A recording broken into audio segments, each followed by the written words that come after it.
Okay, so this is Kohler Opus 33, number 3. And I thought I'd give you some ways that I've been practicing this. This study is a little bit more difficult than it appears at first, I think. It's demanding on the breathing, again looking for a light touch on the keys and making it sound musical. As I'm going through these studies, what I'm noticing is that these studies are really great for teaching and exploring musicality. If you play these studies exactly as they're written, they're not at all as exciting. I think they provide a lot of opportunity for musicality. So the first thing I think with this is getting this kind of waltz feeling. And it's very much having the emphasis on the first beat. So it's kind of like a 1, 2, 3, 1, 2, 3, 1, 2, 3. And again, so there's this emphasis on the first. So if I don't do anything special,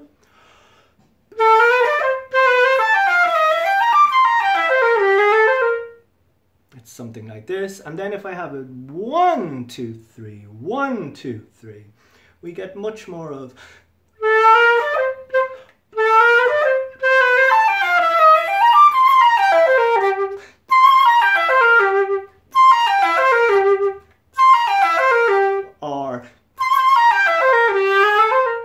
That's a good bar. So that's bar 1, 2, 3. Bar 4, if we don't do anything special here.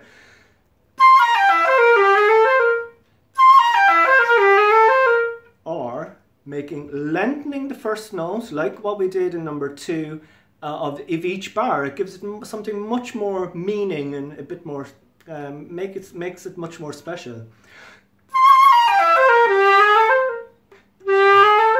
And also then it's a kind of a diminuendo away from, kind of through that bar. So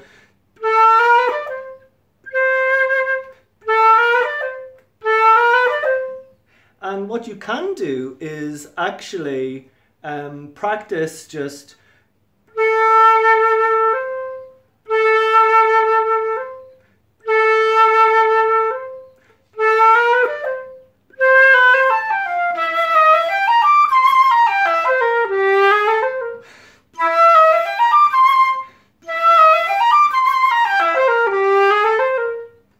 the idea.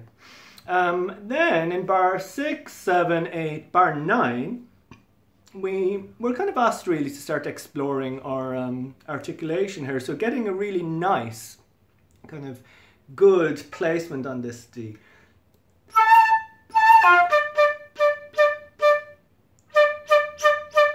So finding a good articulation, a lot of the times what you can do is do a ha attack. And then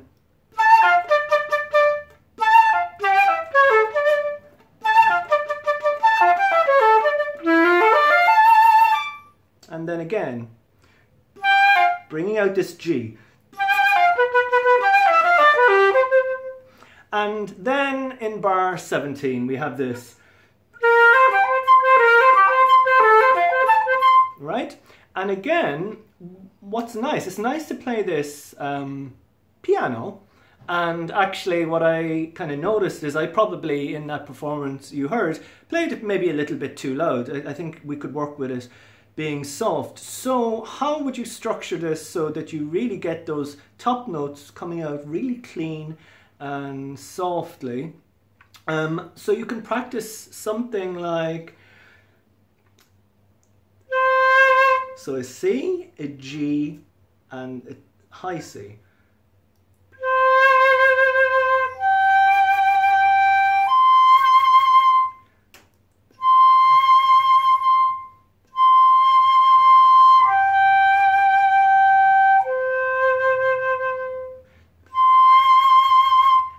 Actually, I think if you fix your embouchure on this high C and organize everything else around that, it'll work really quite nicely. So if we find a soft high C,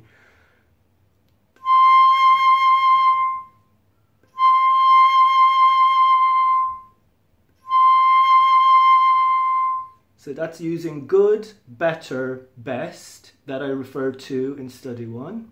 So we get it? Good, better, best. I'll do it again.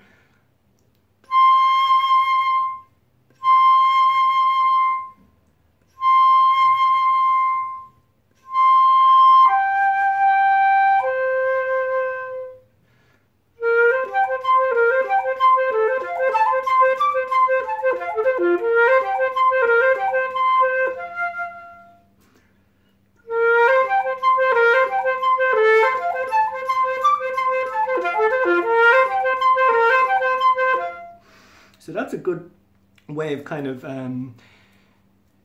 always organize when your embouchure is going to somewhere that's challenging. Organize where that is on the lips, where it's on with the airspeed and the support of the airspeed, and then you work your way back from that. So in this example, it was a high C, getting that really nicely.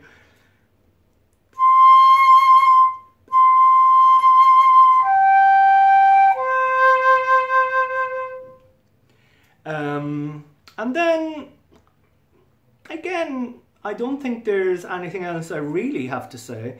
It's quite nice. You know, you can play around with it. You could play it quicker if you wanted to, and search for something else in the study. So use the study as a way of discovering something musical and practicing something that you will use in other pieces. So yeah, you could do it quicker, you could do the end quicker.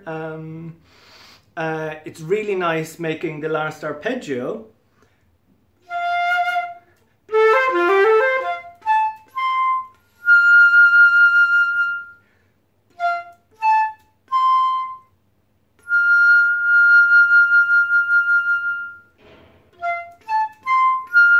And you can practice, this kind of refers really to some of these moist arpeggios that we kind of go all the way up from low to high, but you can even practice a low arpeggio.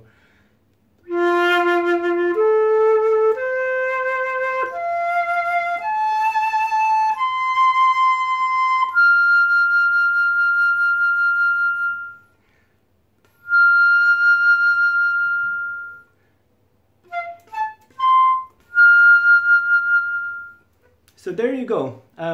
Try out some of those ideas. Like the videos. If you're interested, subscribe to my YouTube channel. Comment there if you like. I think I'm going to continue with these, and it's really good practice for me as well, standing in front of the camera here and needing to play a study that's kind of considered easy, but actually getting something really rewarding out of it, and having a good performance of it is much more challenging.